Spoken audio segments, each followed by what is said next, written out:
Thank you both for bringing Fix California senior advisor, political analyst, and attorney Katie Zachariah, along with psychologist and trauma recovery specialist Dr. Linda Olson. Thank you both for coming on. Dr. Olson, to you first. I want to play some sound. This is the wife. Her name is Jennifer Sura, saying that she got talked out of reporting the first times of abuse. Watch. I came to fill out a protective order. I think it was in December.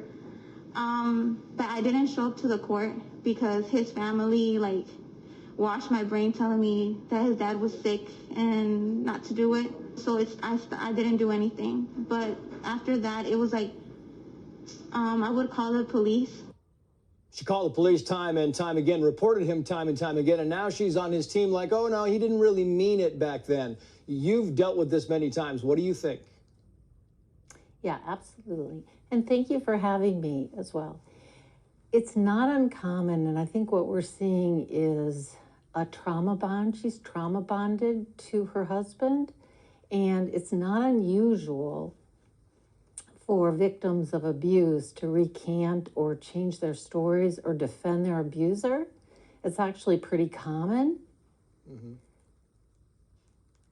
Yeah, I mean, that is part and parcel of a bigger problem here. Katie, to you, here's Abrego Garcia's wife detailing the abuse. Listen to this.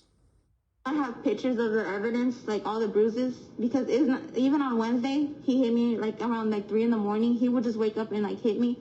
And then last Saturday for my daughter's birthday party, before I went to my daughter's birthday party, he slapped me 3 times. And then last week I did call the police. My sister called the police because he hit me in front of my sister.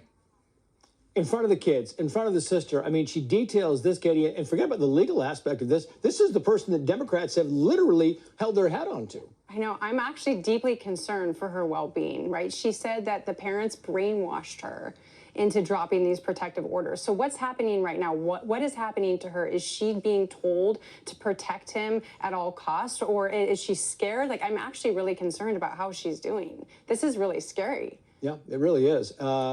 You go on to this thing, doctor, and you say survivors can experience what you call cognitive dissonance, where they believe that, yes, he hurt me, but he loves me. Explain that, if you would, very quickly for us. Right, absolutely. And as I said earlier, she's what we call trauma bonded with him. That's an emotional tie to the abuser. And it's driven by the cognitive dissonance, which is trying to reconcile. It's an internal conflict where you try to reconcile what you're thinking or what's happened and what you believe. It's kind of like, an example is, I know what happened, he hurt me, and things can be better. It's wrapped up in the cycle of abuse, which is mixed with fear and love. Right. That's part of the trauma bond, and she's embroiled in that. It's not uncommon for a woman. In fact, it's very common. I see it all the time.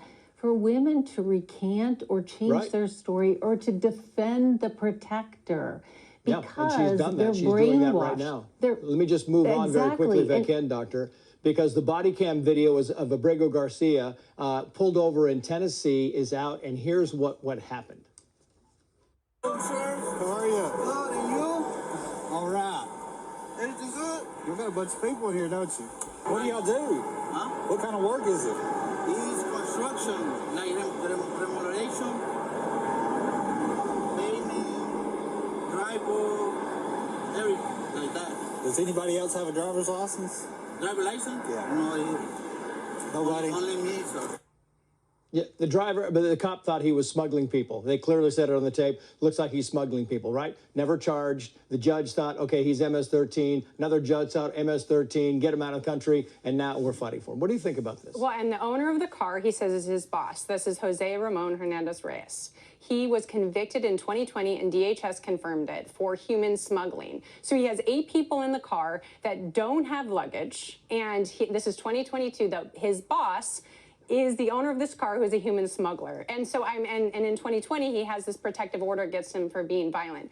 What are we thinking? What are the Democrats thinking defending this guy? All of the evidence is mounting against him. So we need to start bringing the facts out. We need to actually start talking about what happened here. And I think the Democrats are going to pull very quickly away from Abrego Garcia. You would think. Katie, Dr. Olson, thank you both.